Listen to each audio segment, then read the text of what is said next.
তিলাওয়াতের ভাজে ভাজে সুরের অলংকার, এ কোরআন বাণী যে আল্লাহর, এ কোরআন বাণী যে আল্লাহর। আসসালামু আলাইকুম ওয়া রাহমাতুল্লাহি ওয়া বারাকাতুহু। কোরআন শিখির 23তম পর্বে আপনাদেরকে স্বাগতম। আলহামদুলিল্লাহ, গত ক্লাসগুলোতে আমরা তাজউইদের কিছু নিয়মকানুন শিখেছি। আমরা বলেছিলাম যে 7টি সূত্রে আমরা কোরআন পড়া শিখব, পাশাপাশি আনুষঙ্গিক কিছু নিয়মকানুন শিখব। সেই নিয়মকানুনের মধ্যে ছিল নুন সাকিন তানবিনের কিছু হুকুম এবং মিম সাকিনের হুকুম। আজকে আমরা শিখব যে হরফ উচ্চারণে মোটা এবং পাতলা করার বিবরণ। আপনারা জানেন যে আরবি হরফগুলো উচ্চারণের দুইটি দিক রয়েছে। কিছু হরফ আছে মোটা করে পড়তে হয়, কিছু হরফ রয়েছে যেগুলো পাতলা করে পড়তে হয়। এই হরফগুলোকে আমরা 3 ভাগে ভাগ করব। কিছু হরফ আছে সবসময় মোটা করে পড়তে হয়, পোর করে পড়তে হয়, এবং কিছু হরফ আছে পাতলা করে পড়তে হয়। এবং শুধুমাত্র 3টি হরফ রয়েছে, এগুলো কখনো মোটা হয়, কখনো পাতলা হয়।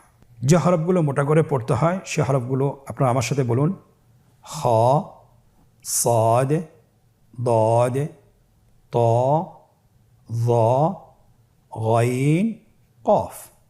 এই 7টি হরফ সবসময় মোটা করে পড়তে হয়। এটা আমরা শুরুর পর্বতে আমরা শিখেছিলাম। কিছু হরফ আছে সবসময় পাতলা করে পড়তে হয়, এই 7টি হরফ বাদ দিয়ে, এবং আরও 3টি হরফ আলিফ লাম র, যেহেতু এই 3টি হরফ কখনো পাতলা হয় কখনো মোটা হয়। বাকি 19টি হরফ সবসময় পাতলা করে পড়তে হয়। আপনারা আমার সাথে বলুন: হামজা, বা, তা, সা, জিম, হা, দাল, দাল, জা, সিন, শিন, আইন, ফা, কাফ, মিম, নুন, হা, ওয়াও, ইয়া। এই হরফগুলো সবসময় পাতলা করে পড়তে হয়। আজকের পর্বে আমরা যেটা শিখব সেটা হলো যে হরফগুলো কখনো মোটা হয় কখনো পাতলা হয়। তার মধ্যে 3টি হরফ রয়েছে: আলিফ লাম র। আলিফ লাম র। আলিফ কখন মোটা করে পড়ব, আলিফ কখন পাতলা করে পড়ব। আলিফ হরফটা যদি 7টি মোটা হরফের পরে আসে তাহলে আলিফ হরফটিকেও মোটা করে পড়তে হবে। আপনারা স্ক্রিনে দেখতে পাচ্ছেন 7টি হরফের উদাহরণ নিয়ে আসা হয়েছে। আলিফের উদাহরণ আপনারা দেখতে পাচ্ছেন, খায়ের উদাহরণ খালিদিন। খায়ের পরে যেহেতু আলিফ হরফটি রয়েছে তাহলে আপনার আলিফ হরফটিকে মোটা করে পড়তে হবে। এরপরে সাদের উদাহরণ ওয়াসাবিরু। সাদের পরে কিন্তু আলিফ হরফটি রয়েছে, ওয়াসাবিরু। এখানে আপনি যদি ওয়াসাবিরু বলেন তাহলে উচ্চারণ বিশুদ্ধ হবে না। এরপরে হরফটি দেখছেন দদ। দদের উদাহরণ ফিল মাদাজিই। দদের পরে আলিফ হরফটি রয়েছে, এখানে যেহেতু মোটা হরফের আলিফ হরফ রয়েছে তাহলে আলিফটিকেও মোটা করে পড়তে হবে। তয়ের উদাহরণ ওয়াত্তারিকি। যয়ের উদাহরণ যালিমিন। গাইনের উদাহরণ বিগাফিলিন। কফের উদাহরণ আল কাদিরু। এখানেও দেখতে পাচ্ছেন কফের পরে আলিফ হরফটি এসেছে, তাহলে আলিফ হরফটিকে মোটা করে পড়তে হবে। আলহামদুলিল্লাহ, তাহলে আমরা বুঝতে পেরেছি যে আলিফ হরফটি কখন পাতলা করে পড়তে হবে, কখন মোটা করে পড়তে হবে। মোটা করে পড়তে হবে যদি মোটা হরফের পরে আসে, আর আলিফ হরফটি যদি বারিক হরফের পরে আসে তাহলে বারিক করে পড়তে হবে। যেমন ব্যা, ত্যা। এখানে কিন্তু আমি বলতে পারবো না ব, ত, তাহলে এটা শুদ্ধ হবে না। এটা বলতে হবে ব্যা, ত্যা, স্যা। এখানে যেহেতু আলিফ হরফটি পাতলা হরফের পরে এসেছে তাহলে আলিফকে পাতলা করেই পড়তে হবে। আলহামদুলিল্লাহ, তাহলে আমরা বুঝতে পেরেছি আলিফ কখন মোটা করে পড়তে হয়, কখন পাতলা করে পড়তে হয়। এখন আমরা শিখব যে লাম হরফটি কখন মোটা করে পড়তে হয়, কখন পাতলা করে পড়তে হয়। খুবই সহজ। এটা আমরা স্ক্রিনে দেখতে পাচ্ছেন, এটা একটি শব্দের মধ্যে সীমাবদ্ধ, সেটা হলো আল্লাহ শব্দ। আমরা জানি আল্লাহ শব্দে এখানে 2টি লাম রয়েছে। প্রথম লামটি হলো আলিফের পরে, দ্বিতীয় লামটি হলো প্রথম লামের পরে।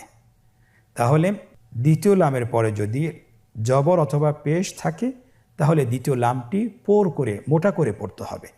আপনারা উদাহরণটি দেখুন। পেশের উদাহরণ রাসূলুল্লাহি। এখানে আমরা দেখতে পাচ্ছি আল্লাহ শব্দের দ্বিতীয় লামের আগেই এখানে একটি পেশ রয়েছে, এই জন্যে দ্বিতীয় লামটিকে পোর করে পড়তে হবে। রাসূলুল্লাহি। এবার আমরা দেখছি জবরের উদাহরণ, হুয়াল্লাহু। আল্লাহ শব্দের আগেই, মানে আল্লাহ শব্দের দ্বিতীয় লামের আগেই আপনার জবর এসেছে, তাহলে আল্লাহ শব্দের দ্বিতীয় লামটিকে পোর করে পড়তে হবে। সকলে আমার সাথে বলুন, হুয়াল্লাহু। আবার বলুন, হুয়াল্লাহু। তাহলে আমরা দুই অবস্থায় আল্লাহ শব্দের দ্বিতীয় লামটিকে পোর করে পড়ব, যখনই আল্লাহ শব্দের আগে অথবা আল্লাহ শব্দের দ্বিতীয় লামের আগে জবর অথবা পেশ আসবে, তখনই আল্লাহ শব্দের দ্বিতীয় লামটিকে আমরা পোর করে পড়ব।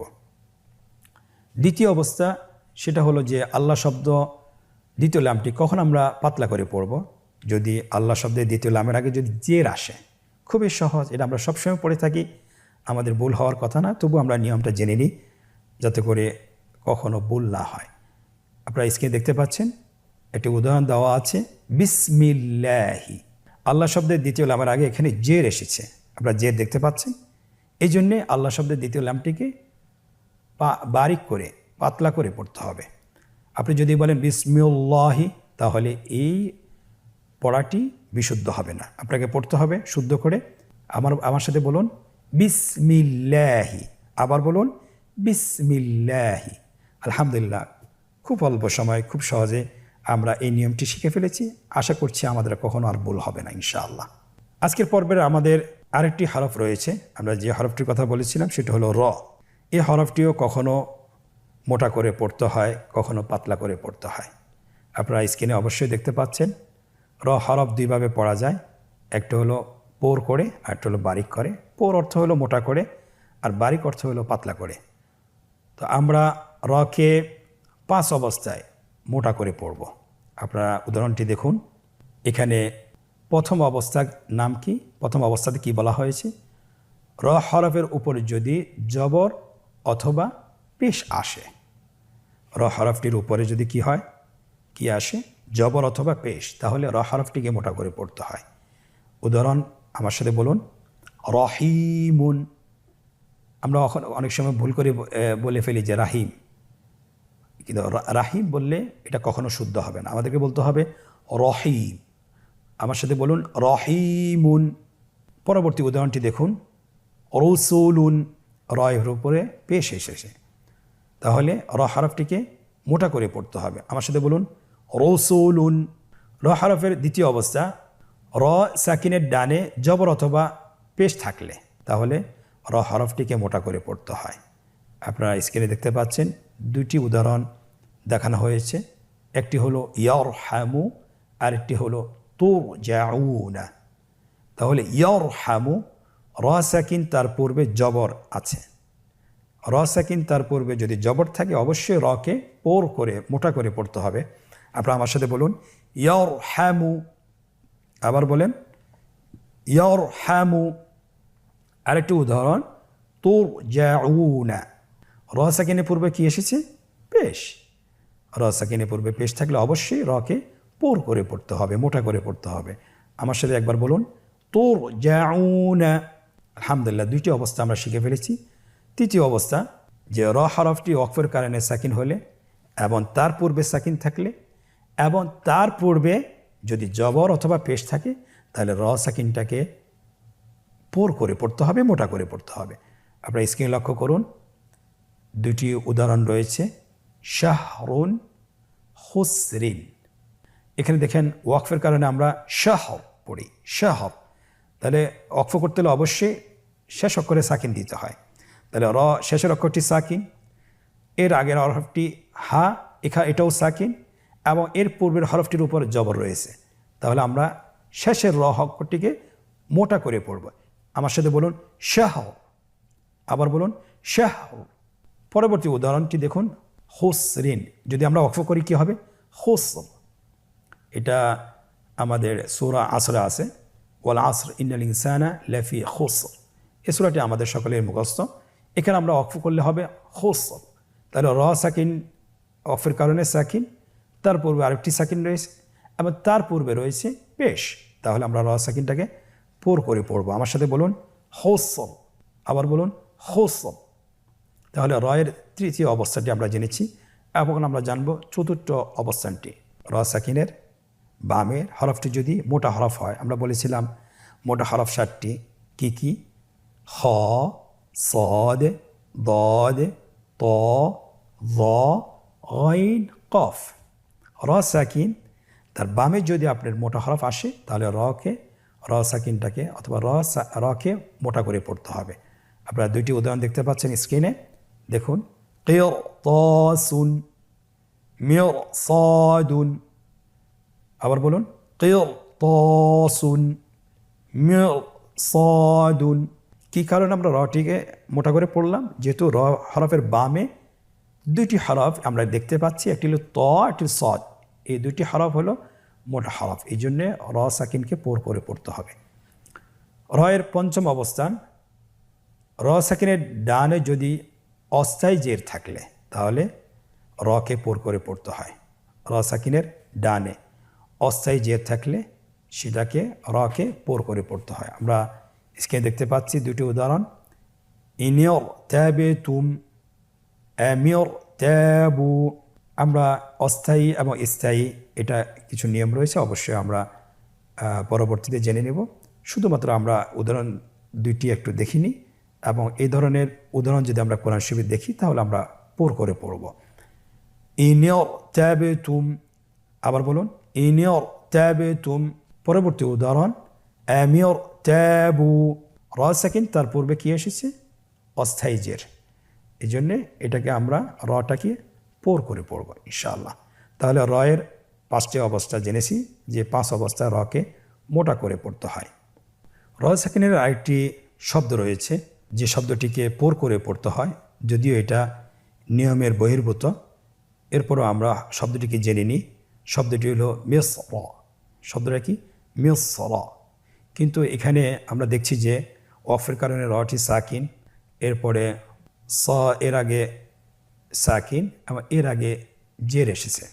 আমরা বলেছিলাম যদি জবর অথবা পেশ থাকে তাহলে পোর করে পড়ব, কিন্তু এখানে এই শব্দের মধ্যে দুইটি সাকিনের আগে জের এসেছে, এখানেও রকে পোর করে পড়তে হবে। এটা যদিও নিয়মের বহির্ভূত, কিন্তু কোরআন কারিমের এই শব্দের ক্ষেত্রে র হরফটি মোটা করে পড়তে হবে। আপনারা আমার সাথে বলুন, মিসর। আমার সাথে আবার বলুন, মিসর। এখন আমরা শিখব রকে কয়টি অবস্থায় পাতলা করে পড়তে হয়। এখানেও আমরা বলবো যে রকে 4টি অবস্থায় পাতলা করে পড়তে হয়। 1 নম্বর হলো র হরফে জের থাকলে। এটা খুবই সহজ। র হরফের নিচে যদি আপনি জের দেখেন তাহলে আপনি এই রটাকে সবসময় পাতলা করে পড়বেন। স্ক্রিন লক্ষ্য করুন, এখানে দুটি উদাহরণ রয়েছে। আমার সাথে বলুন, রিজালুন। রয়ের নিচে কি রয়েছে? জের। পরবর্তী শব্দ রিজউন। তাহলে প্রথম রয়ে এখানে রয়ের নিচে জের রয়েছে, এই রটাকেও আমাদেরকে পাতলা করে পড়তে হবে। আপনারা আমার সাথে আবার বলুন, রিজউন। রয়ের দ্বিতীয় অবস্থা, যে অবস্থায় রকে পাতলা করে পড়তে হয়, র সাকিনের ডানে জের থাকলে এবং বামে পোর হরফ না থাকলে। ডানে থাকতে হবে জের, এবং বামে যদি পোর হরফ না থাকে, মোটা হরফ না থাকে, তাহলে রকে পোর করে পড়তে হবে। স্ক্রিনে আপনারা দুটি উদাহরণ দেখতে পাচ্ছেন। ফিরআউনা। এখানে রয়ের উপর সাকিন, এর ডানে হলো জের এবং বামে কোনো মোটা হরফ নাই, এই জন্যে রকে পোর করে পড়তে হবে। আমার সাথে আবার একবার বলুন, ফিরআউনা। পরবর্তী উদাহরণ, মিরফাকাতুন। এখানেও একই রকম হুকুম, যে র সাকিন তার ডানে এসেছে জের এবং বামে কোনো মোটা হরফ নাই, এই জন্যে রকে পাতলা করে পড়তে হবে। আপনারা আমার সাথে একবার বলুন, মিরফাকাতুন। আবার বলুন, মিরফাকাতুন। রয়ের তৃতীয় অবস্থা, র হরফটি ওয়াকফের কারণে সাকিন হলে, তার ডানের হরফটি সাকিন হলে এবং তার পূর্বে জের থাকলে। তার পূর্বে কি থাকলে? জের থাকলে, তাহলে র হরফটিকে পাতলা করে পড়তে হবে। আপনারা স্ক্রিনে দেখতে পাচ্ছেন দুইটি উদাহরণ রয়েছে, হেইজের। আরেকটি উদাহরণ সিহর। এখানে লাস্টের যে রটি হরফটি রয়েছে, এই হরফটিকে মোটা করে পড়া যাবে না, পড়তে হবে পাতলা করে। তাহলে আমরা বুঝতে পারতেছি র হরফটি ওয়াকফের কারণে সাকিন হলে এবং তার পূর্বে সাকিন থাকলে এবং তার পূর্বে যদি জের থাকে, তাহলে র হরফটিকে পাতলা করে পড়তে হবে। রয়ের চতুর্থ অবস্থা, র হরফটি ওয়াকফের কারণে সাকিন হলে তার ডানে ইয়া সাকিন থাকলে তাহলে রকে পাতলা করে পড়তে হবে। আমরা স্ক্রিনে দুটি উদাহরণ দেখতে পাচ্ছি, হাবির, বসির। এখানে আপনারা দেখতে পাচ্ছেন স্ক্রিনে যে ওয়াকফের কারণে রটাকে সাকিন দেওয়া হয়েছে এবং তার পূর্বে ইয়া সাকিন রয়েছে, তাহলে সর্ব অবস্থায় আমরা রকে পাতলা করে পড়ব। আপনারা আমার সাথে বলুন, হাবির, বসির। এখানে নিয়মের বহির্ভূত আরেকটি শব্দ রয়েছে যে অবস্থায় রটিকে পাতলা করে পড়তে হয়। আপনারা স্ক্রিনে দেখতে পাচ্ছেন যে র হরফটি ওয়াকফের কারণে সাকিন হলে, তার ডানে হরফটি সাকিন হলে এবং তার পূর্বে জের থাকলে, কিন্তু এই শব্দটিতে তার পূর্বে রয়েছে জবর। জবর হলে আমরা জানি যে এখানে পোর হওয়ার কথা, কিন্তু না, এখানে নিয়মের বহির্ভূত। এখানে আমাদেরকে যেটা করতে হবে সেটা হলো এই শব্দটিকে পাতলা করে পড়তে হবে। আপনারা আমার সাথে বলুন, ইয়াসর। এই শব্দটি রয়েছে সূরা আল ফজরে, ওয়াল্লাইলি ইযা ইয়াসর। তাহলে এখানে র হরফটিকে পাতলা করে পড়তে হবে, এখানে মোটা করে পড়ার কোনো সুযোগ নাই। আশা করছি আলহামদুলিল্লাহ আমরা যে তিনটি হরফ কখনো মোটা হয় কখনো পাতলা হয়, এর নিয়মগুলো, এর অবস্থাগুলো, কখন মোটা হবে কখন পাতলা হবে, আমরা সবগুলো জেনেছি আলহামদুলিল্লাহ। আমরা এগুলো যদি বারবার অনুসরণ করি তাহলে ইনশাআল্লাহ আমাদের আলিফ এবং লাম রয়ের ক্ষেত্রে কখনো ভুল হবে না ইনশাআল্লাহ। আজকের পর্বে আমরা কতটুকু শিখতে পেরেছি এটা আমরা নিজেদেরকে যাচাই করতে চাই। আমরা যাচাই করব একটি অনুশীলনের মাধ্যমে। আসুন আমরা অনুশীলনটি শুরু করি। আপনারা স্ক্রিনে দেখতে পাচ্ছেন এখানে তিনটি প্রশ্ন রয়েছে। 1 নম্বর হলো, নিম্নোক্ত উদাহরণগুলো সঠিক জায়গায় লিখুন। আপনারা স্ক্রিনে দেখতে পাচ্ছেন এখানে 3টি লাইন রয়েছে। প্রথম লাইনে উদাহরণগুলো দেওয়া আছে, দ্বিতীয় লাইনটি ফাঁকা রয়েছে এবং তৃতীয় লাইনে নামগুলো দেওয়া আছে। আমাদেরকে যেটা করতে হবে, উদাহরণগুলোর সাথে নামের মিল করতে হবে। রিজালুন রাসূলুল্লাহি খালিদিনা। এখানে আমাদের কাছে তলব করা হয়েছে যে খ পোড় কোথায় রয়েছে, কোন উদাহরণটিতে রয়েছে। আমরা দেখতে পাচ্ছি লাস্ট শেষের উদাহরণটিতে খ পোড় হিসাবে এসেছে খালিদিনা। অতএব আমরা খালিদিনা শব্দটিকে, উদাহরণটিকে খয়ের উপরে বসিয়ে দিই। এখানে দ্বিতীয় উদাহরণটিতে লাম মোটা রয়েছে রাসূলুল্লাহি, আমরা লাম মোটার উপরে যে খালি জায়গাটি রয়েছে সেখানে বসিয়ে দিই। রিজালুন, এখানে র হরফটি বারিক অথবা পাতলা, আমরা র বারিকের উপরে যে খালি জায়গাটি আছে শূন্যস্থানটি রয়েছে সেখানে আমরা বসিয়ে দিই। আলহামদুলিল্লাহ আমরা প্রথম প্রশ্নটি শেষ করেছি। আজকের অনুশীলনের দ্বিতীয় প্রশ্ন, যে রেখা টেনে মোটা এবং পাতলার সাথে উদাহরণগুলো মিল করুন। আপনারা দেখতে পাচ্ছেন স্ক্রিনে যে ডান পাশে উদাহরণগুলো দেওয়া আছে, বাম পাশে আমাদেরকে পোর বারিক, কোনটি পোর কোনটি বারিক সেটা চাওয়া হয়েছে। উদাহরণের সাথে পোর বারিকের মিল করব ইনশাআল্লাহ। 1 নম্বর হলো খাবির, খাবির। এখানে র হরফটি বারিক হবে, তাহলে আমরা বারিক এর সাথে মিল করি। হু আল্লাহু, এখানে আল্লাহ শব্দের দ্বিতীয় লামটি মোটা হবে, আমরা রেখা টেনে মিল করি। খালিদিনা, এখানে খ হরফটি মোটা হরফ, পোর হরফ, আমরা রেখা টেনে পোরের সাথে মিল করি। শহর, এখানে র হরফটিও মোটা, আমরা মোটার সাথে উদাহরণটিকে মিল করি। ফির আউনা, এখানে র হরফটি পাতলা, আমরা পাতলার সাথে রেখা টেনে মিল করি। তাহলে খুব সহজে আমরা করে ফেললাম। এটা বোঝার জন্য যে আমরা আসলে কতটুকু শিখতে পেরেছি, কোন শব্দের ক্ষেত্রে কোন হরফটি মোটা হবে কোন হরফটি পাতলা হবে, এটা আমরা যদি বুঝতে পারি তাহলে আমাদের জন্য এই পর্বটি অথবা এই প্রশ্নের উত্তর দেওয়াটি খুবই সহজ হবে ইনশাআল্লাহ। তৃতীয় প্রশ্ন, নিম্নোক্ত আয়াতে মোটা হরফগুলো চিহ্নিত করুন। আমরা মোটা হরফ শিখেছি যে মোটা হরফ 60টি, পাতলা হরফ 19টি, বাকি 3টি হরফ কখনো মোটা হয় কখনো পাতলা হয়। এখানে আমাদের কাছে চাওয়া হয়েছে যে আমরা মোটা হরফগুলো চিহ্নিত করব। আপনারা আমার সাথে একবার আয়াতটি পড়ুন, এরপর আমরা একে একে হরফগুলোকে চিহ্নিত করব ইনশাআল্লাহ। وَإِذْ قُلْنَا ادْخُلُوا هَذِهِ الْقَرْيَةَ فَكُلُوا مِنْهَا حَيْثُ شِئْتُمْ رَغَدًا وَادْخُلُوا الْبَابَ سُجَّدًا وَقُولُوا حِطَّةٌ حطة نغفر لكم خطاياكم وسنزيد المحسنين وإذ قلنا এখানে আমরা যে হরফটি মোটা হিসাবে পেয়েছি সেটা হলো কফ উদখুলু এখানে খ হরফটি মোটা হাদিহিল ক্বরিয়াতা এখানে কফ হরফটি মোটা ফাকুলু মিনহা হাইথু শিতুম এখানে মোটা হরফ নাই রাগাদা এখানে গাইন হরফটি মোটা ওয়াদখুলুল বাবা এখানে খ হরফটি মোটা সুজ্জাদা এখানে মোটা হরফ নেই ওয়াকুলু এখানে কফ হরফটি মোটা হিত্তাতুন নাগফির লাকুম এখানে দুইটি হরফ মোটা একটি হলো হিত্তা ত নাগফির লাকুম গাইন খতায়াকুম এখানে দুইটি হরফ মোটা প্রথম দুইটি হরফ খ এবং ত ওয়াসানাজিদুল মুহসিনিন এখানে কোনো হরফ কোনো মোটা অক্ষর নেই কোনো পোর হরফ নেই আলহামদুলিল্লাহ আশা করি আমরা বুঝতে পেরেছি আমরা প্রত্যেকটি আয়াতে